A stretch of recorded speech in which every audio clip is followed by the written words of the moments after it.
नमस्कार सम्पूर्णलाई स्वागत छ मेरो बुढीको फेसबुक पेजबाट। सो म धेरै भएको छैन नेपाल आएको 2-4 दिन भयो। एउटा नेपालमा यो समस्या चाहिँ पहिला पनि नदेखेको त होइन, त्यही समस्यालाई देख्दै भोग्दै हुर्कादै गरेको हो।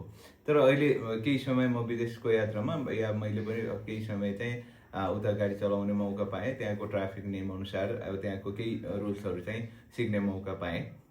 र यो होइन कि उहाँ जस्तै यहाँ हुनुपर्छ भन्ने कुरा होइन, तर पनि यहाँ पनि केही सहज चाहिँ गराउन सकिन्छ कि भन्ने कुरा हो। यद्यपि म चाहिँ यो ट्राफिक विज्ञ चाहिँ होइन, यसलाई कसरी निर्मूल पार्न सकिन्छ भन्ने कुरा त मलाई त्यो जानकारी भएन। त्यही पनि जति पनि समस्या देखेँ काठमाडौँ, पोखरा, यो बागलुङ जस्तै नेपालको विभिन्न सहरमा हो यी समस्याहरू छ होइन।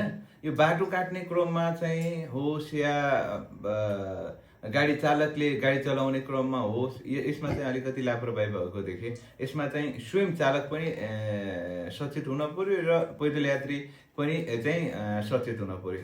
ट्राफिक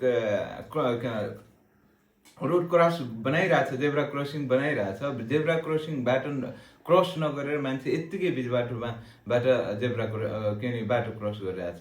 यो भनेको दुर्घटनाको सङ्केत हो। यसबाट भोलि बिहान आज नहोला, भोलि नहोला, पर्सि चाहिँ अभियसली यो चाहिँ दुर्घटना कतै न कतै भएकै हुन्छ। त्यसो हुनाले चाहिँ मैले चाहिँ यो के भन्न यो तपाईँहरूलाई भिडियो बनाएको भन्दाखेरि हामी आफै सचेत हुनुपर्छ।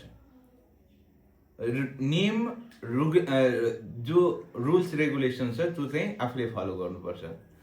अनि अर्को कुरा के लाग्यो भन्दाखेरि जस्तै मैले विदेशमा मैले लाइसेन्स निकालेको 1 वर्षसम्म उसले चाहिँ एउटा कार्ड दिन्छ, नयाँ कार्ड चाहिँ। त्यो ड्राइभिङ जो चालक छ उसले चाहिँ गाडीको अगाडि या पछाडि उसले चाहिँ उसको एक्सपिरियन्स कति छ, एउटा स्टिकर लगाउनु पर्छ या 2 स्टिकर लगाउनु पर्छ अगाडि पछाडि। उसले चाहिँ ड्राइभरको सिचुएसन र ऊ लाइसेन्स निकाल्दाखेरि उसले त्यो हेरेर दिन्छ। तर नेपालमा चाहिँ कुन ड्राइभर नयाँ हो, कुन पुरानो हो होइन, त्यो चाहिँ छुट्याउन नसकिएको अवस्था छ।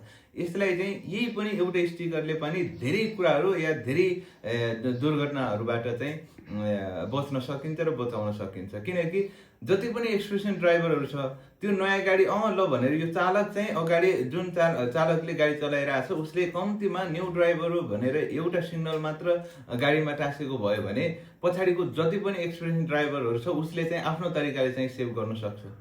हो, जसलाई पनि लागिरहेको हुन्छ कि हाइवेमा या बाटोमा हिँड्दाखेरि सबै ड्राइभरहरू चाहिँ एक्सपिरियन्स नै छ भन्ने कुरा।